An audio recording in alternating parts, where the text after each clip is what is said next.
नमस्कार। हामी सप्तरङ्गी समूह यहाँ समक्ष उपस्थित छौँ। विगत वर्षहरूमा झैं यस वर्ष पनि सप्तरङ्गी समूहको आफ्नो वार्षिक कार्यक्रमको घोषणा लिएर हामी यहाँ समक्ष उपस्थित भएका छौँ। सप्तरङ्गी समूहको स्थापना कालदेखि वर्षेनी पालना गर्दै आइराखेको वर्षेनी कार्यक्रम गर्दै आइराखेको हाम्रो जुन वार्षिक कार्यक्रम छ त्यो कार्यक्रम हामीले अरुणा लामाका गीतहरूलाई श्रोताहरू समक्ष पाठकहरू समक्ष हस्तान्तरण गर्ने जुन एउटा प्रक्रिया छ त्यो हाम्रो यथावत छ। यसपालि हामीले अरुणा लामासँग गीतकार रत्न शमशेर थापालाई पनि समेटेका छौँ। नेपाली गीत लेखनका शिखर गीतकार रत्न शमशेर थापाका गीतहरू जति लोकप्रिय छन् उत्तिकै चर्चित पनि छन्। ती गीतहरू विभिन्न वरिष्ठ गायक गायिकाहरूद्वारा गाइएका छन्, तथापि गीतकारको रूपमा हामीले कुनै व्यक्तिलाई यसरी एउटा कार्यक्रममा समेट्ने जुन परम्परा बसाएका छौँ प्रारम्भिक कालदेखि नै, अर्थात् यो हाम्रो स्थापना कालदेखि नै, त्यस अन्तर्गत यसपालि हामीले गीतकार रत्न शमशेर थापालाई पनि समावेश गरेका छौँ।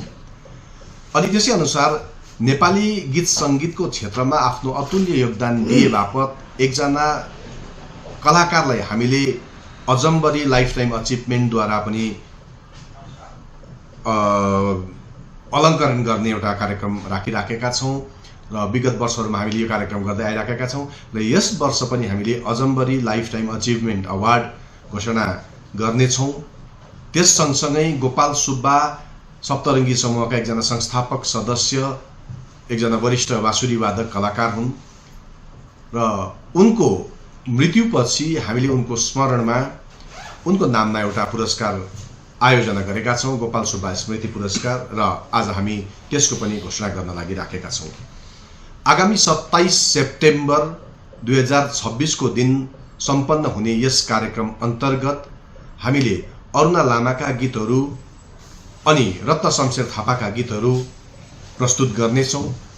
नयाँ कलाकारहरूद्वारा ती गीतहरूलाई हामी पाठकहरूसम्म पुर्याउने जुन हाम्रो अभियान छ त्यो हाम्रो यथावत छ र त्यो सँगसँगै यसपालि हामीले लाइफ टाइम अचिभमेन्ट पुरस्कारद्वारा नेपाली सङ्गीत जगतकी एकजना मूर्धन्य गायिका, एकजना शीर्षस्थ गायिका, लोकप्रिय गायिका डेजी बराइलीलाई यसपालि अलङ्करण गर्ने निधो गरेका छौँ र यसपालि हामीले डेजी बराइलीलाई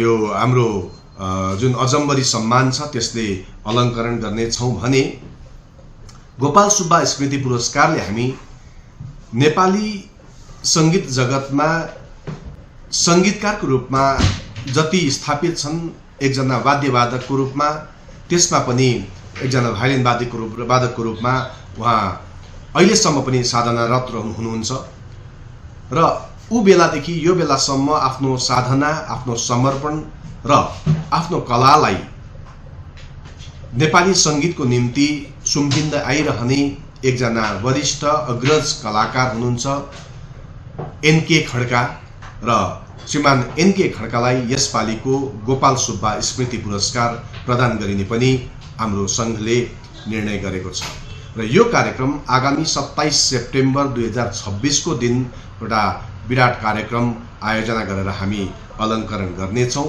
र अब हाम्रो कार्यक्रम यसरी नजिकिँदैछ। हामीलाई सधैँ माया गरिरहनुहुने, हाम्रो कार्यक्रमलाई पर्खिरहनुहुने र हामीलाई देख्दा सप्तरङ्गीको हालखबर सोधिरहनुहुने, सप्तरङ्गीको कार्यक्रमबारे जानकारी लिइरहनुहुने यहाँहरू सम्पूर्णलाई हामी स्वागत जनाउँछौँ र यहाँहरूले हामीसँग सम्पर्क गरेर अब उक्त कार्यक्रमको बारेमा जानकारी लिइदिनु हुन पनि हामी आग्रह गर्दछौँ। धन्यवाद।